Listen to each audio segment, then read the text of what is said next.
le destin a voulu que je sois étroitement associé au sort des travailleurs migrants, aussi bien dans mon propre pays d'origine, le Sénégal. Je fais partie du Conseil supérieur des Sénégalais de l'extérieur.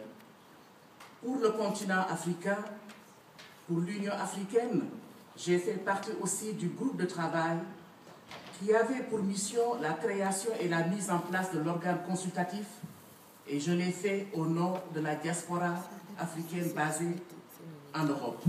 Et pour le pays d'accueil, qui est la Suisse pour moi, j'ai fait partie aussi de la première commission consultative sur l'intégration des communautés étrangères, toutes communautés étrangères confondues. Là, je ne vais pas m'attarder outre mesure. J'ai fait un rappel hier en disant qu'à la conférence du Millennium sur le développement à New York, qui s'est tenue en 2001, ça a été un exercice collectif sur l'état économique du monde. Et tout le monde sait que l'Afrique est un continent en difficulté. Et qui dit continent en difficulté, dit continent qui doit s'organiser. À partir de là, cela interpelle et les Africains de l'intérieur comme les Africains de l'extérieur.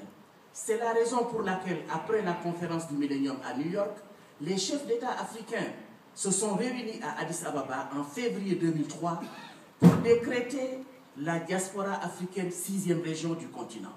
Pourquoi 6e région du continent? Parce qu'il y a deux atouts majeurs dont il faut tenir compte pour venir à bout du sous-développement. C'est l'atout des compétences.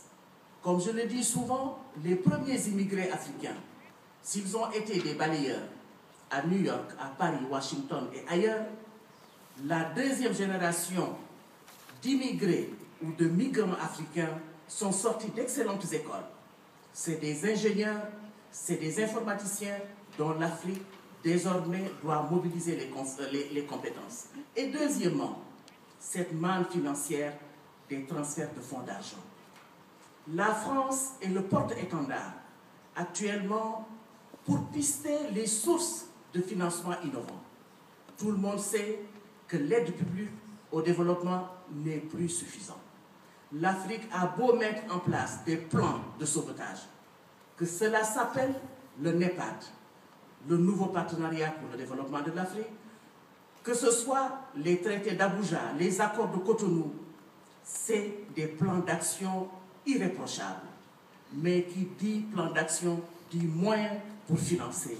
Et l'Afrique, à chaque fois, ne peut pas passer à la caisse pour financer son développement.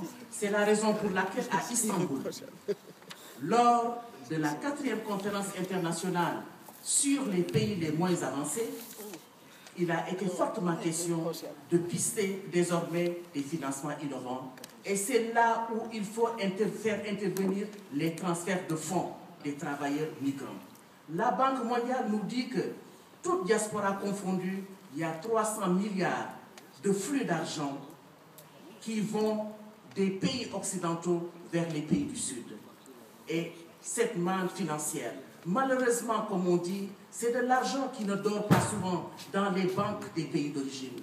Donc il faudrait désormais pisser la solution d'une institution financière par laquelle les travailleurs migrants peuvent mettre leur épargne, peuvent transférer de l'argent à des coûts moindres et peuvent aussi faire bénéficier leur pays d'origine de ce qu'on appelle les levées de fonds des diaspora bonds.